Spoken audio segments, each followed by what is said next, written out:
Hello मेरे प्यारे, कैसे हैं आप सभी लोग।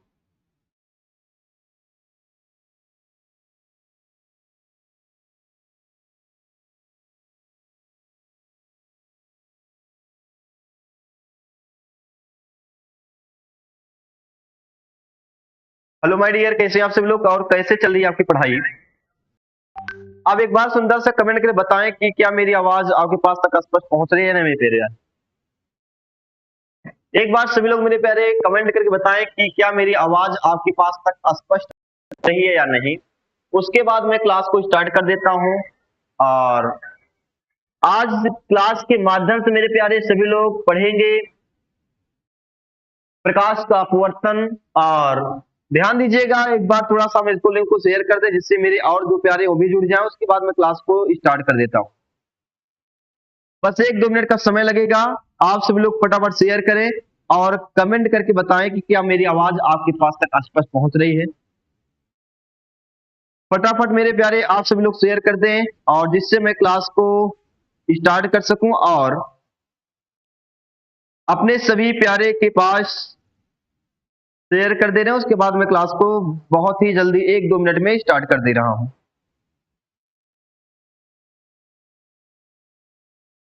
बस 2 मिनट का और समय मेरे प्यारे, और आप सभी लोग ज्यादा से ज्यादा इसको शेयर करें जिससे ज्यादा से ज्यादा लोग जुड़े और क्लास बेहतर तरीके से चल सके।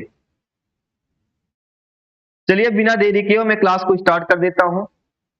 हमारे साथ जुड़े हुए हैं संगीता गुप्ता जी, पल्लवी जहाज जी, आर्यन गुप्ता, यस सर। यही सभी लोग एक बार कमेंट करके बताएं कि क्या मेरी आवाज आपके पास तक पहुंच रही है मेरे प्यारे। एक बार फटाफट कमेंट करके बताएं, उसके बाद मैं क्लास को स्टार्ट कर दूं क्योंकि थोड़ा बहुत परेशान आज हुए हैं हम। 1-2 बार हमने लाइव आया लेकिन बार बार दिक्कत हो जा रही है टेक्निकल प्रॉब्लम की वजह से। अब की आप बताएं क्या मेरी आवाज आपके पास तक पहुंच रही है। तो फटाफट मेरे प्यारे सभी लोग ज्यादा से ज्यादा शेयर करें अपने दोस्तों के पास जिससे मैं क्लास को स्टार्ट करूं। और बस 1-2 मिनट का समय और लूंगा जिससे उसके बाद मैं क्लास अनवरत स्टार्ट कर दे रहा हूं। देखिएगा आज हम लोग पढ़ेंगे क्या। ये तो मेन हेडिंग आपका रिफ्लेक्शन ऑफ लाइट यानी कि प्रकाश का अपवर्तन। प्रकाश का अपवर्तन और इसके बाद अपवर्तन के नियम, अपवर्तन के नियम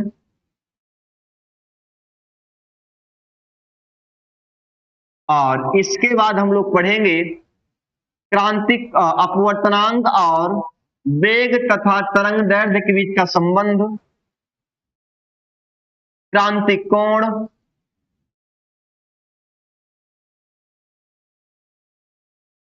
अब उसके बाद क्रांतिक कोण अपवर्तनांक के बीच का संबंध, यानी क्रांतिक कोण और अपवर्तनांक के बीच का संबंध, आंतरिक परावर्तन,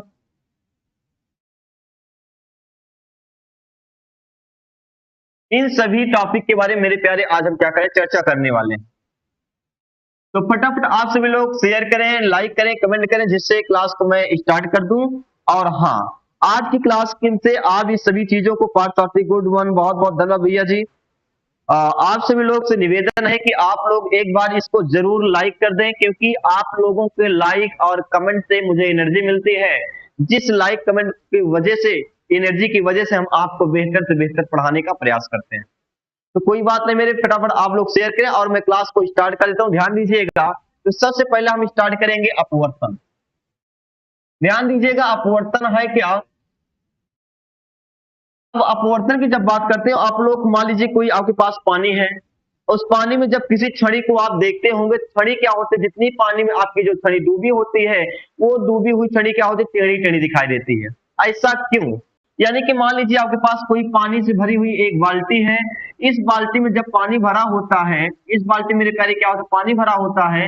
और इसमें जब हम किसी छड़ी को क्या होते हैं, डालते हैं।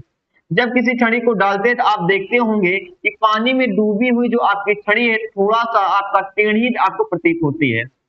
ऐसा क्यों होता है, ये किस कारण से होता है, इन सभी चीजों के बारे में हम पूरा विस्तार तरीके से अध्ययन करने वाले। बस आप एक बार मेरे साथ जुड़ जाएं, जितना देर तक पढ़ाएं रफ और पेन लेकर मेरे साथ जुड़ जाएं और आप बेहतर तरीके से पढ़िए। तो ठीक है दोस्तों, देखते हैं आपका अपवर्तन क्या है। तो अपवर्तन की डिफिनीशन क्या है और अपवर्तन के माध्यम से मुझे क्या क्या चीज पढ़ना है और इसका दैनिक जीवन में उपयोग क्या है।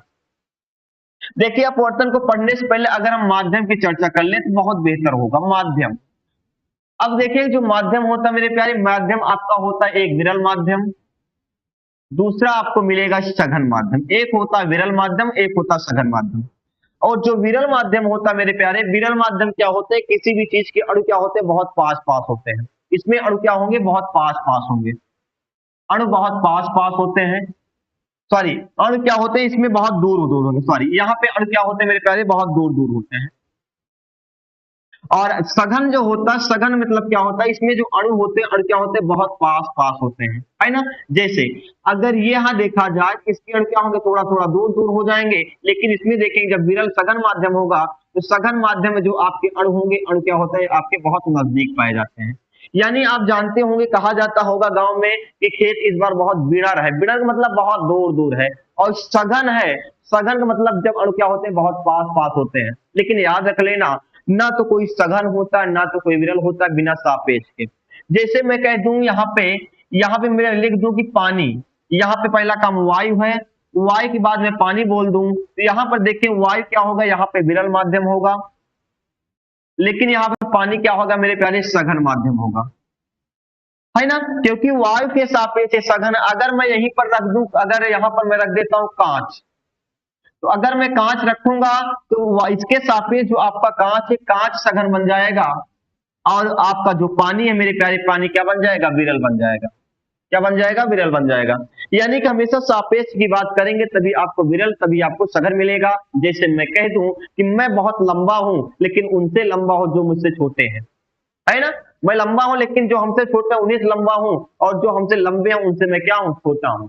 उसी प्रकार यहाँ पे पानी आपका सघन है, किससे, वायु से, लेकिन पानी यहाँ पे विरल है, किससे, कांच से। ये बात आपको समझ में आई होगी।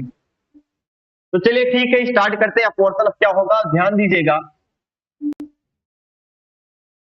सभी लोग नोट करेंगे। अपवर्तन क्या होता है, जब कोई प्रकाश की किरण, जब कोई प्रकाश की किरण एक माध्यम से दूसरे माध्यम में, एक माध्यम से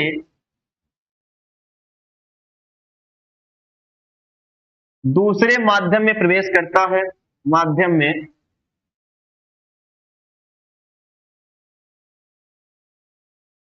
माध्यम में प्रवेश करता, सॉरी यहां पे लिखना प्रवेश करता है,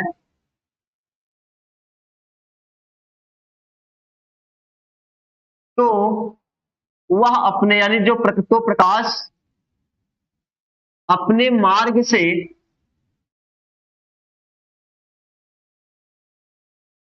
विचलित हो जाता है, विचलित हो जाता है।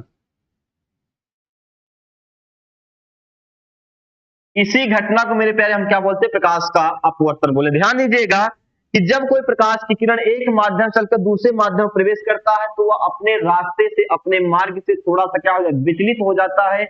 यही घटना प्रकाश क्या कहलाएगा, यही घटना प्रकाश का आप अपवर्तन के नाम से जानते हैं। यही ध्यान दीजिए कि मान लीजिए यहाँ पे आपको और कैसे कह दिया जाए कि ये मान लीजिए कोई आपका एक क्या है, माध्यम है, ऊपर आपका विरल माध्यम है और नीचे क्या आपका सघन माध्यम है। ऊपर विरल माध्यम है, नीचे आपका सघन माध्यम है। तो क्या होता है, जब कोई प्रकाश की किरण, मान लीजिए विरल माध्यम सघन, यहाँ पर दोनों बात आएगी। जब कोई प्रकाश की किरण एक माध्यम चल करके दूसरे माध्यम प्रवेश करते हैं तो इसको सीधा जाना चाहिए था, लेकिन सीधा ना जा करके मेरे प्यारे या तो क्या होगा, अभिलंब की ओर झुक जाएगा, या तो अभिलंब से दूर चला जाता है। या तो अभिलंब की ओर झुकता है या अभिलंब दूर हो जाता है। कहने का मतलब यह है कि जब प्रकाश की किरण एक माध्यम से ये दूसरे माध्यम प्रवेश करता है तो अपने रास्ते से थोड़ा सा विचलित हो जाता है, और यही घटना आपका प्रकाश का अपवर्तन कहलाता है। यहां तक बात सबको क्लियर हो गई होगी, प्रकाश का अपवर्तन क्या होगा। अब एक बार फिगर को समझिए, फिगर में बना दे रहा हूं, फिगर बनाने के बाद इसको आसानी के साथ समझेंगे। मान लीजिए यहाँ पे आपका एक माध्यम दिया गया है, ऊपर आपका विरल माध्यम है और नीचे आपका क्या है, सघन माध्यम। और यहां पे मैं बना दे रहा हूं, ऊपर आपका सघन माध्यम है, नीचे क्या आपका विरल माध्यम है। अब ये जो आपकी लाइन होगी इसको मेरे प्यारे बोलते हैं अभिलंब। क्या बोलेंगे? अभिलंब। नोट करिए फटाफट। ये होता अपवर्तक पृष्ठ, अपवर्तक पृष्ठ। अब ऊपर विरल माध्यम, नीचे आपका सघन माध्यम है। इसमें होता क्या चीज है, जब कोई प्रकाश की किरण विरल माध्यम से सघन माध्यम प्रवेश करेगी, ध्यान दीजिएगा कि जब प्रकाश की किरण विरल माध्यम से सघन माध्यम में प्रवेश करती है तो वह अभिलंब की ओर झुक जाती है। ध्यान देना यहाँ पे कि जब कोई प्रकाश की किरण विरल माध्यम से सघन माध्यम में प्रवेश करती है तो वह अभिलंब की ओर झुक जाती है। अभिलंब की ओर क्या होगी? झुक जाएगी। लेकिन जब प्रकाश की किरण सघन माध्यम से विरल माध्यम में प्रवेश करती है तो वह अभिलंब से क्या होगी? दूर हटेगी, क्योंकि ये आपका अभिलंब है। ये आपका हमने बताया कौन सा पृष्ठ? आपका अपवर्तक पृष्ठ है।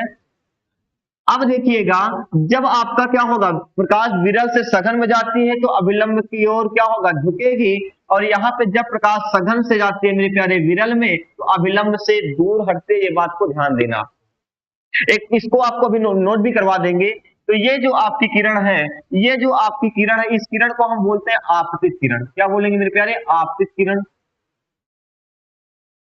ये वाली किरण है आपका, सॉरी, ये अपवर्तित किरण। बच्चे यहां पर कंफ्यूज हो जाते हैं। ये आपका क्या है? अपवर्तित किरण। ये आपकी जो किरण है मेरे प्यारे, इसको बोलते हैं आपतित किरण। अब ध्यान देना कि आपतित किरण जो है अभिलंब के साथ हमेशा कोण आई बनाता है, यानी इसको बोलते हैं आपतन कोण। और यहां पे जो आपका होगा अपवर्तित किरण है, अपवर्तित किरण अभिलंब के साथ हमेशा कोण आर बनाएगा, जिसको हम अपवर्तन कोण के नाम से जानते हैं। वही काम यहां पर, ये वाला कोण जो होगा आपका आई होगा, ये वाला कोण आपका आर होगा। ये कोण आपका आई होगा, ये वाला कोण आपका आर होगा। एक कॉन्सेप्ट समझ लीजिएगा, यहां पे देख रहे होंगे, यहां पे देखिएगा, जब प्रकाश की किरण मेरे प्यारे ध्यान देना यहां पे थोड़ा सा, जब प्रकाश की किरण विरल माध्यम से सघन में जाती है, विरल से किस में जाए? सघन में जाएगी, तब हमेशा यहां पे जो आर की वैल्यू है या एंगल आर है, जो सॉरी एंगल आई है मेरे प्यारे, या मैक्सिमम हमेशा किसका होगा? एंगल आर से। अगर आपको ऐसा मिल जाए तो आप बताइएगा प्रकाश की किरण विरल से किस में जा रही है? सघन में, क्योंकि यहाँ पे देख पा रहे होंगे आई का जो मान है वो अधिक है और यहाँ आर क्या छोटा है। लेकिन जब ये कंडीशन आए, जब प्रकाश सघन से विरल में प्रवेश करती है तो इस कंडीशन में क्या होगा? आई की जो वैल्यू होगी मेरे प्यारे, या क्या हो जाता है? कम हो जाए, किससे? आपके कोण आर से। कोण आर से क्या होगा? कम हो जाएगा। इस बात को आपको ध्यान देना है। अब यहां पर बातें समझ होंगे कि अपवर्तन क्या होगा। मेरे प्यारे एक बार फटाफट सभी लोग सेशन को शेयर करें और अपने दोस्तों की कमेंट करके बताएं क्या कोई दिक्कत तो नहीं हो रही है। बहुत बहुत धन्यवाद सभी लोगों को, सभी मेरे प्यारों को बहुत बहुत धन्यवाद। आप लोग जितने भी लोग मेरे साथ जुड़े हैं, फटाफट एक बार सेशन को लाइक करें, शेयर करें और कमेंट कर दें, जिससे और ज्यादा से ज्यादा स्टूडेंट हमसे जुड़े। तो यहां तक बात क्लियर हो गई होगी सभी लोगों को, किसी को दिक्कत? यहां पे देखना है कि प्रकाश की किरण कब अभिलंब की ओर झुकेगी, कब अभिलंब से दूर हटेगी, इस बात को ध्यान देना है। यहां पर मैं लिख दे रहा हूं, जब आई ग्रेटर देन आर है ना, तो क्या होगा? यहां पे प्रकाश विरल से सघन में जाती है तो यहां पर अभिलंब की ओर क्या होगा? अभिलंब की ओर झुकेगी। अभिलंब की ओर क्या होगी मेरे प्यारे? झुकेगी। अभिलंब की ओर झुकती है। और दूसरी बात यह है कि अगर आपका आई लेस देन आपका आर है तो ये आपका सघन से किस में जाएगी? प्रकाश विरल में, जो कि हमने आपको बताया सघन से किस में जाएगी? विरल में। यहां पर प्रकाश क्या हो? अभिलंब से दूर हटती है, अभिलंब से क्या होगी? दूर हटेगी। ये बात क्लियर हुई होगी। देखिए अब आगे की ओर चलते हैं, मेन पॉइंट क्या है। मान लीजिए आपका अभिलंब होगा, ये आपका क्या हो गया? अपवर्तक तल हो गया। अभिलंब, अपवर्तक पृष्ठ।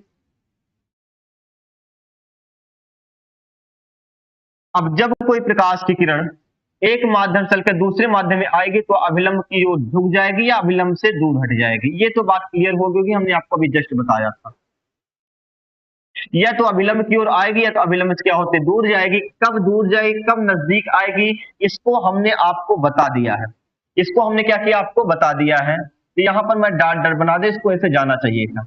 अब यहां पर भी आपको आर बनना चाहिए, आपका यहां पर भी आर बन जाता है, ये आपका आई है। ये किरण आपका क्या था, आपतित किरण थी। कौन सी किरण थी मेरे प्यारे, आपतित किरण। ये दोनों आपकी अपवर्तित किरण है। अब जब हम इसको पढ़ते हैं तो यहाँ पे आपको अपवर्तन के दो नियम मिलेंगे। अपवर्तन के मेरे प्यारे कितने, दो नियम मिलेंगे। और जो पहला नियम है वो पहला नियम ध्यान दीजिएगा, ये जो आपका आपतित किरण है, आपतित किरण और अपवर्तित किरण तथा आपतन बिंदु, इसको बोलेंगे आपतन बिंदु। आपतन बिंदु ध्यान दीजिएगा, आपतित किरण, अपवर्तित किरण तथा आपतन बिंदु पर खींचा गया अभिलंब, अभिलंब तीनों एक ही तल पर होते हैं। पहला नियम आपको ध्यान देना है, यानी ये वो लिखना है कि पहला नियम जो होगा, आपतित किरण कामा अपवर्तित किरण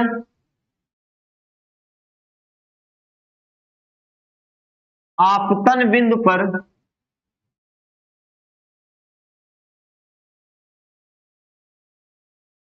खींचा गया अभिलंब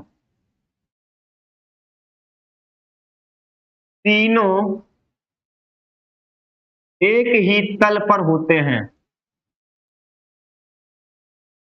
यानी कि आपको पहला नियम जो मिल गया कि आपतित किरण, अपवर्तित किरण आपतन बिंदु पर खींचा गया अभिलंब तीनों क्या होंगे मेरे प्यारे, एक ही तल पर होते। ये आपका पहला नियम हो गया। और इसका जो दूसरा नियम होता है, दूसरा नियम देखिएगा, आपतन कोण कीजिए यानी साइन आई। आपतन कोण कीजिए साइन आई, कोण कीजिए, ज्या का मतलब होता है साइन आई, तथा अपवर्तन कोण कीजिए, अपवर्तन कोण कीजिए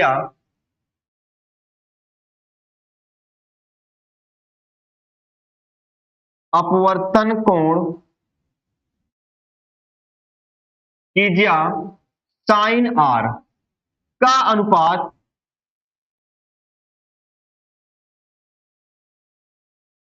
सदियों नियत होता है। सदियों नियत होता है, नियत रहता है। आप यहां से इसको नोट कर लीजिएगा, है ना। ये दो आपके दोनों नियम हो गए। और इसी चीज को हम लिख सकते हैं कि जब आपका मान लीजिए पहला माध्यम 1 है, दूसरा माध्यम क्या आपका मेरे पे 2 है, तो लिखेंगे 1n2 is equal to sine i upon sine r. यही आपका क्या, स्नेल का नियम है।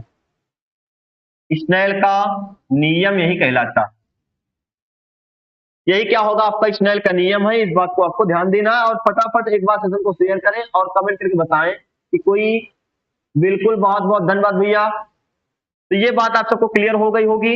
अब यहीं पर आगे की ओर देखिएगा, ये तो आपका सिंपल सा काम है, सभी बच्चे ज्यादा ज्यादा पढ़े होंगे कि अपवर्तन क्या होता है, अपवर्तन के नियम क्या होता है। लेकिन ध्यान देना कि कब अभिलंब की ओर झुकेगी, कब अभिलंब से दूर जाएगी, ये बात आपको ध्यान देना है। उसके बाद अपवर्तन के दो नियम होंगे, आपतित किरण, अपवर्तित किरण तथा आपतन बिंदु पर खींचा गया अभिलंब तीनों एक ही तल पर होते हैं। दूसरी बात यह है कि आपतन कोण कीजिए साइन आई, अपवर्तन कोण कीजिए साइन आर का अनुपात सदियों नियत होता है। अर्थात 1n2 is equal to sine i upon sine r. यही आपका स्नेल का नियम होता है।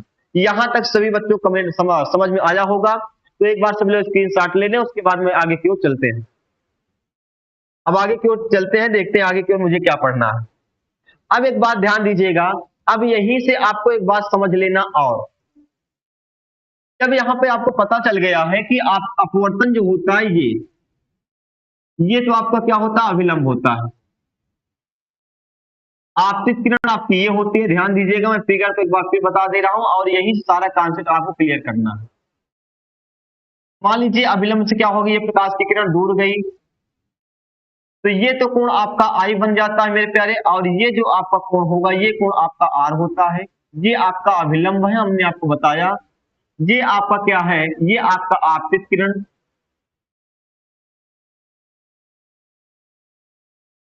अपवर्तक तल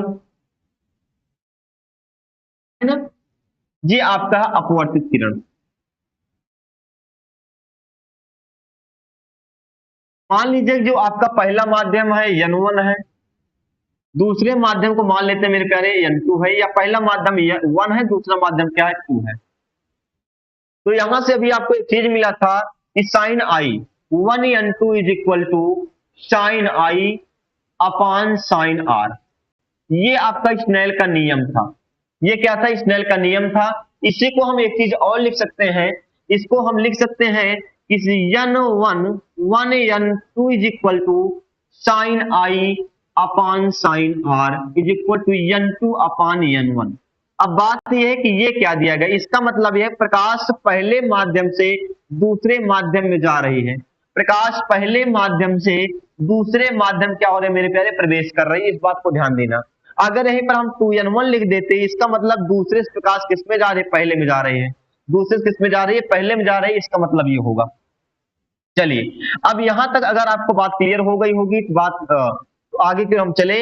अब एक काम ध्यान देना है यहाँ पे कि जब आपको ये मिल जाएगा, मान लीजिए जो आपका प्रकाश का अपवर्तन होता है, अपवर्तन में एक बात याद कर लेना, अपवर्तन के कुछ फैक्ट बातें जिसको ध्यान दें। अपवर्तन क्यों होता है?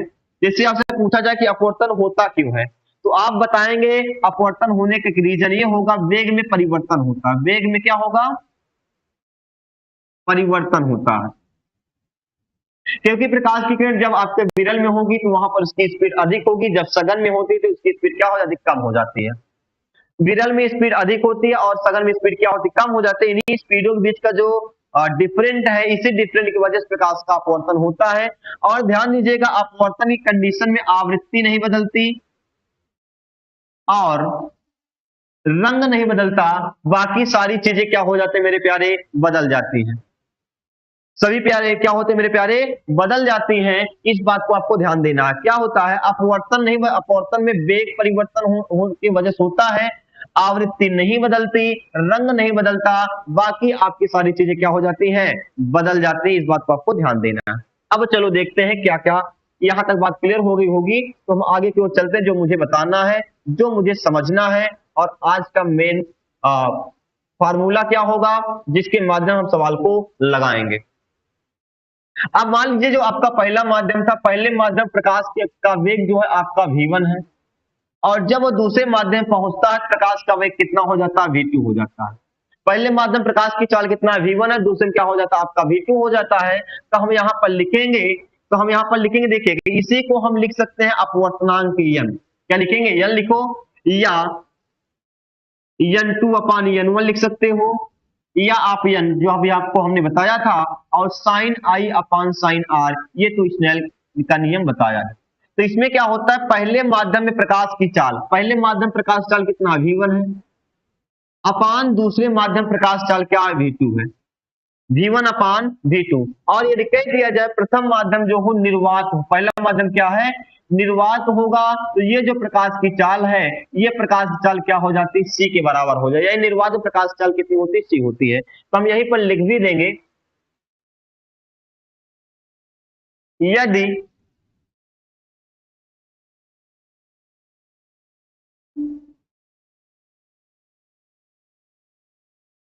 यदि पहला माध्यम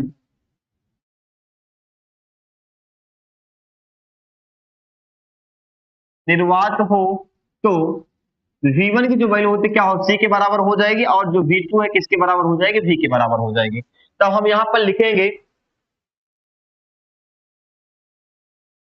हेलो भाई, एक बार सभी लोग फटाफट सेशन को शेयर कर दें। सभी लोग बहुत बहुत धन्यवाद। क्या मेरी आवाज आपके पास तक मेरे प्यारे स्पष्ट पहुंच रही है? अगर आवाज मेरी आपके पास तक स्पष्ट पहुंच रही होगी तो एक बार कमेंट करें, और जितने भी लोग जुड़े हैं सभी लोग एक बार सुंदर सा लाइक जरूर करें। लाइक मेरे प्यारे सभी लोग कर दें। चलिए, अब यहां पर आपको दे दिया गया, यही से हम क्या लिख देंगे कि इसको हम केवल चलो ठीक है, हम इसके स्थान में n को लिख देना, बाकी कोई दिक्कत नहीं होगी ना। यानी कि n इज इक्वल टू क्या हो जाएगा? साइन आई अपान आपको मिल गया साइन आर। और पहले माध्यम प्रकाश चाल क्या है, सी हो गई, और दूसरे में क्या हो गया, वी होगी।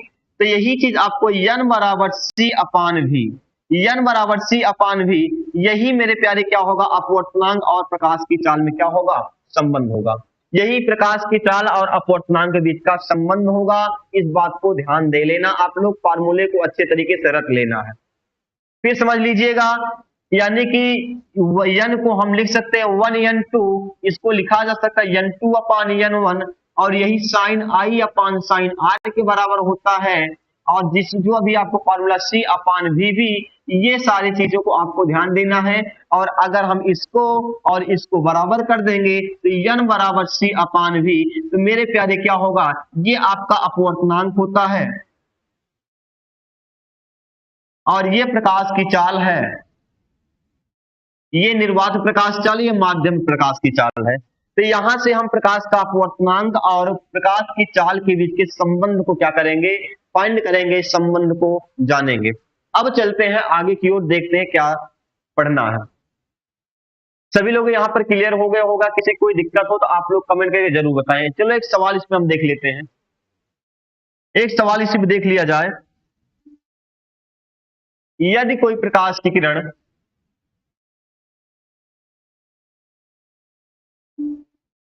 यदि कोई प्रकाश की किरण निर्वात से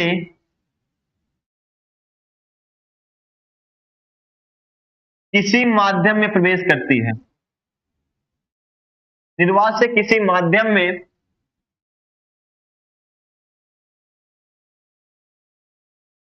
प्रवेश करती है, तो प्रकाश की चाल ज्ञात कीजिए। तो माध्यम में प्रकाश की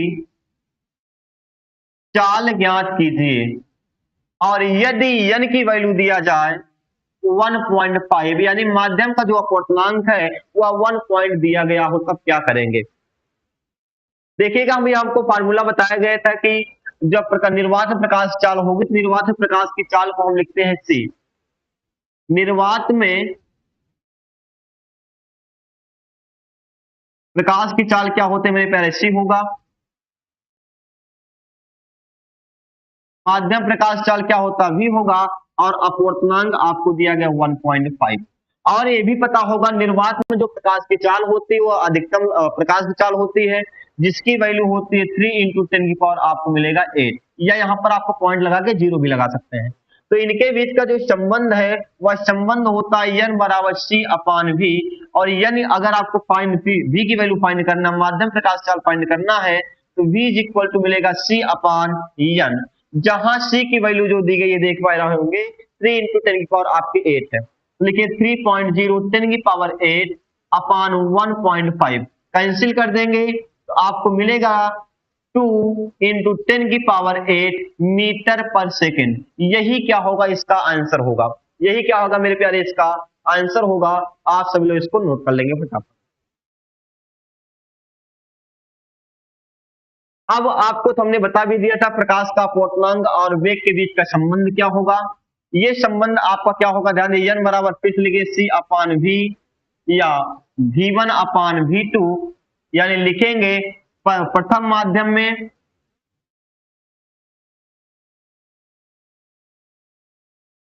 प्रकाश की चाल बटे द्वितीय माध्यम में प्रकाश की चाल। ये फार्मूला आपको नोट कर लेना।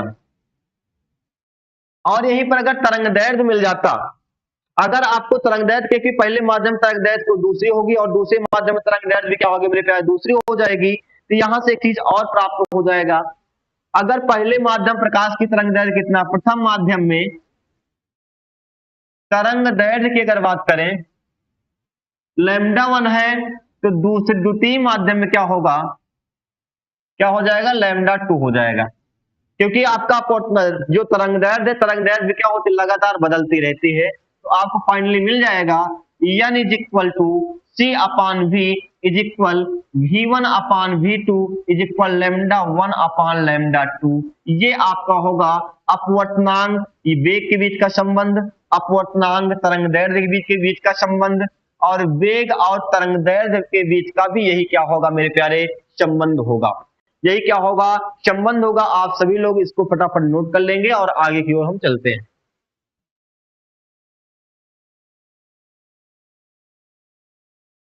चलिए, अब मुझे पढ़ना है क्रांतिक कोण।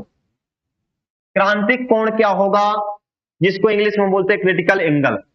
क्रांतिक कोण यानी क्रिटिकल एंगल किसे कहेंगे? एक बार सभी लोग मेरे साथ जो भी जुड़े हैं एक सुंदर सा कमेंट करें कि क्या मेरी आवाज आपके पास तक क्लियर पहुंच रही है या नहीं। उसके बाद में क्लास को आगे की ओर ले चलूंगा। मेरे पहले एक बार फटाफट सभी लोग कमेंट कर दें। जो भी मेरे साथ जुड़े एक बार सुंदर सा कमेंट जरूर करें और बताएं क्या मेरी आवाज आपके पास तक स्पष्ट पहुंच रही है या नहीं। सभी लोगों को बहुत बहुत धन्यवाद, बहुत बहुत धन्यवाद। सभी लोग फटाफट जो भी जुड़े हैं मेरे प्यारे एक बार कमेंट करते जरूर, कमेंट कर जरूर दें, जिससे मुझे पता चले कि मेरी आवाज आपके पास तक पहुंच रही है और आपको समझ में भी आ रहा है। चलिए, अब क्रांतिक कोण की बात समझिएगा। क्रांतिक कोण को पढ़ना होगा तो एक बात याद कर लेना, इसमें हमेशा जो प्रथम माध्यम हो यानी जो प्रकाश हो, प्रकाश हमेशा सघन से विरल में जाए। सघन से किस में जानी चाहिए मेरे प्यारे? विरल में। क्रांतिक कोण के लिए हमेशा ध्यान देना, जो प्रकाश हो यह हमेशा सघन माध्यम से किस में जाना चाहिए? विरल माध्यम में जाना चाहिए। जैसे यहां पर देखा जाए, मान लीजिए कोई आपका ऊपर विरल माध्यम है और यहां पे क्या मेरे प्यारे? सघन माध्यम। नीचे क्या है? सघन माध्यम है। अब क्या होता है कि जब ऊपर क्या करना, आपको सघन करना है, क्योंकि सघन से विरल में जाना चाहिए, है ना। ऊपर आपका विरल है, फिर गलत कर दे रहा हूं मैं, ऊपर आपका सघन होगा और नीचे क्या होगा मेरे प्यारे? विरल होगा। अब क्या करना है, मान लीजिए कोई प्रकाश की किरण जब सघन माध्यम से विरल माध्यम में आती है तो क्या होता है? अविलंब से दूर हटती है। ये आपका आई होगा, ये क्या होगा? आर होगा। बात को समझिएगा कि जब कोई प्रकाश की किरण मेरे प्यारे सघन माध्यम से विरल माध्यम में आती है, क्या होता है? प्रकाश क्या होती है? अविलंब से दूर हटती है। अब अगर यहीं पर फिर से देखा जाए, अगर इस जो आपके आने वाली ये किरण है और यहां से जो आपकी किरण है, थोड़ा सा अगर इस आप जो आपकी आपतित किरण इसको थोड़ा सा हम और बढ़ा दें, यानी आपतन को थोड़ा सा और बढ़ाएंगे तो प्रकाश की किरण यहां से जाएगी। अब थोड़ा सा हम और बढ़ाएंगे तो प्रकाश की किरण यहां से जाना चालू करेगी। बात को समझिएगा कि जब प्रकाश की किरण यहां से जाएगी तो अविलंब आपका देखिएगा ये आपकी यहां से मुड़ जा रही है। थोड़ा सा हम अगर इसको और बढ़ाएंगे तो प्रकाश की किरण यहां से जाएगी। थोड़ा सा हम और बढ़ाएंगे तो एक कंडीशन ऐसी होगी कि आर की जो वैल्यू है मेरे प्यारे क्या हो जाएगी? 90 डिग्री हो जाएगी। क्या हो जाएगी? 90 डिग्री हो जाएगी। फिर समझिएगा इसको एक बार फिर समझिएगा जिससे आपको दिक्कत ना हो। देखिए, मान लीजिए आपका ऊपर क्या है? विरल माध्यम, ऊपर सघन माध्यम है और नीचे विरल माध्यम है। जब प्रकाश की किरण सघन से विरल में आती तो अविलंब की से दूर हटेगी, है ना। ये तो बात क्लियर है। अगर थोड़ा सा इसको हम यहां से लाइट को ले जाएंगे तो अविलंब क्या, ये प्रकाश की थोड़ा अविलंब से और दूर जाएगी। अब थोड़ा सा हम और मान लीजिए बढ़ाएंगे तो ये प्रकाश की किरण जो है यह क्या होगा? यहां से जाना प्रारंभ कर देगी, जिससे आपका जो आर की वैल्यू है ये कितना हो जाएगी? 90 डिग्री हो जाएगी। तो आपका मेरे पे ध्यान देना, जब आर की वैल्यू 90 डिग्री हो जाए तो जो आपकी ये आई बन रहा था ये बन जाएगा क्रिटिकल एंगल यानी कि सी। क्या बन जाएगा? क्रांतिक कोण बन जाएगा। तो यहीं से एक छोटी डिफिनेशन मिलेगी, जब अपवर्तन कोण आर 90 अंश का हो जाए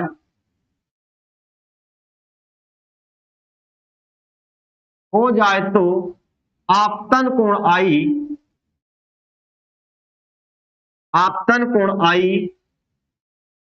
क्रांतिक कोण सी कहलाता है। क्रांतिक कोण सी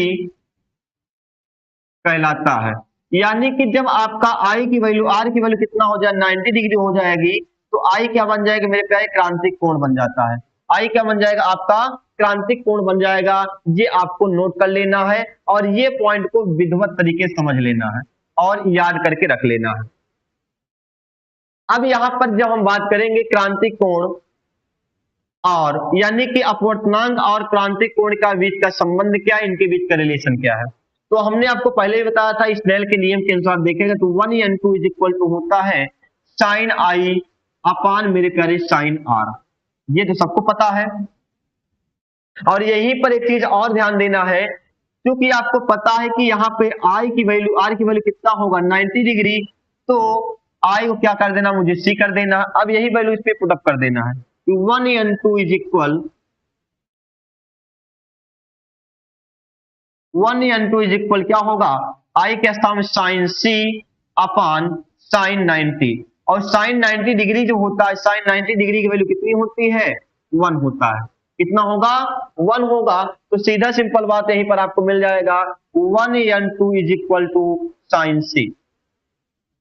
एक चीज और समझिएगा, 1n2 को हम लिख सकते हैं 1 अपान 2n1, या इसको हम लिख सकते हैं 2n1 is equal to 1 upon 1n2। ये आपका उत्क्रमणीयता का सिद्धांत है। उत्क्रमणीयता का सिद्धांत यहां से आपको मिलेगा, तो इसके स्थान पे जो आपका 1n2 है, इसी के स्थान लिख देंगे 1 upon 2n1 is equal to sine C, या यही आपका क्या होगा, अपवर्तनांक और क्रांतिक कोण के बीच का संबंध है।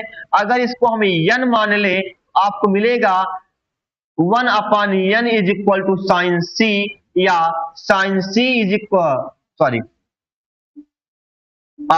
यहां पर और मिल जाएगा n बराबर 1 अपान साइन सी। ये भी आपको क्या होगा, यहां से मिल जाएगा। और यही क्या होगा, अपवर्तनांक और क्रांतिक कोण के बीच का संबंध है, n बराबर 1 अपान साइन सी। यही मेरे प्यारे क्या होगा, अपवर्तनांक और क्रांतिक कोण के बीच का क्या है, संबंध है। आप सब लोग इसको फटाफट नोट करें।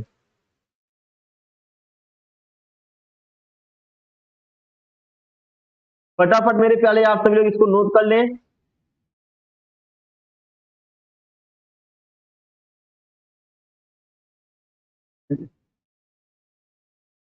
अब यहां तक सभी लोग क्लियर हो गया होगा, तो आप सब लोग इसको नोट कर लेंगे। और इसके बाद हम आपको जो क्लासेस होगी थोड़ा सा और समझा दें। पूर्ण आंतरिक परावर्तन कब होगा, पूर्ण आंतरिक परावर्तन को थोड़ा समझ लीजिए आप सभी लोग। देखिए पूर्ण आंतरिक परावर्तन क्या होता है, अभी आप लोगों ने देखा जब आई की वैल्यू क्या हो गई मेरे प्यारे, सी कब हुई, जब आपकी आर की वैल्यू क्या होगा, 90 डिग्री हुआ। अब यहीं पर एक काम करना होगा, क्योंकि आपको पता है कि हम आपतन कोण को क्या यहां पर लगातार बढ़ाते गए, और कब तक बढ़ाए, जब तक आपका आई आर की वैल्यू 90 डिग्री नहीं हो गई। अब मान लीजिए यहां पर जब हम इस आपतन को ले जाते तो यहां पर क्या हुआ, आई बराबर सी बना हुआ है, और ये डिग्री कितना आपका एंगल है, आपका आर की जो वैल्यू है ये कितना, 90 डिग्री है। अगर हम थोड़ा सा इसको और बढ़ा दें, अगर थोड़ा सा इसको हम मेरे प्यारे और बढ़ाएंगे, तो ये जो प्रकाश की किरण है क्या होगा, यहां से जाना चालू कर देगा, है ना। क्या होगा, यहां से जाना चालू हो जाएगा। अब यहां पर करना होगा, यदि आर की वैल्यू क्या हो जाए मेरे प्यारे, 90 डिग्री से अधिक हो जाए, यदि आर की वैल्यू क्या हो जाए, 90 से अधिक हो जाए, तो इस कंडीशन में ध्यान दीजिएगा, जब आर की वैल्यू क्या हो जाए, 90 से अधिक हो जाता है, तो यहां पर पूर्ण आंतरिक परावर्तन हो जाता है। क्या होता है, पूर्ण आंतरिक परावर्तन होगा। या आप सिंपल सा कहेंगे कि जब क्योंकि यहां से आपको क्रांतिक कोण हुआ था, अब यहां पे आपका फिर से क्या हो गया, आपतन कोण मिलेगा। क्या मिलेगा, आपतन कोण आई। या यूं कह सकते हो कि जब आपतन कोण का मान, यानी कोण, आपतन कोण का मान जो है वह क्रांतिक कोण से अधिक हो जाए। आपतन आपका क्रांतिक कोण यहां पे हुआ था, और आपका आपतन कोण यहां हुआ। जब आपका आपतन कोण क्रांतिक कोण से अधिक हो जाएगा, तो क्या होगा, आपका पूर्ण आंतरिक परावर्तन हो जाएगा। या सिंपल से कहेंगे पूर्ण आंतरिक परावर्तन कब होता है, तो बताइएगा कि जब आपका आपतन कोण जो है क्रांतिक कोण से अधिक हो जाए, तो आपका क्या हो जाएगा, पूर्ण आंतरिक परावर्तन हो जाएगा। इसके दो शर्तें होते, पहली शर्त होगा, प्रकाश हमेशा विरल सघन से विरल में आनी चाहिए। दूसरा बात आपका होना चाहिए कि आपतन कोण का मान हमेशा क्या हो जाना चाहिए, क्रांतिक कोण से अधिक होना चाहिए। ये दो बातें आपको ध्यान देना है। और इसी आपका पूर्ण आंतरिक परावर्तन के माध्यम से ये काम यहाँ पर बताया गया है। कांच में पड़ी दरार चमकता है और रेगिस्तान मरीचिका भी आपका पूर्ण आंतरिक परावर्तन की वजह से ही होता है। ये आपकी दो शर्तें हैं। प्रकाश में सघन से विरल में जाना चाहिए और आपतन कोण हमेशा क्रांतिक कोण से क्या होना चाहिए, अधिक होना चाहिए। इस बात को भी क्या करना, आपको ध्यान देना है। तो मेरे प्यारे, आज मैं बस यहाँ तक ही आज क्लास होगी। बाकी आप लोग डेली जुड़िएगा। थोड़ा सा टेक्निकल प्रॉब्लम हो या जिससे थोड़ा सा हम भी परेशान हो जाते हैं, लेकिन कोई दिक्कत नहीं, एक दो दिन में सारी समस्या का समाधान हो जाएगा और आप लोग क्लास अनवरत रेगुलर चलेगी। ठीक है दोस्तों, मिलते हैं आपको अगली क्लास के साथ। तब तक के लिए जय हिंद, जय भारत।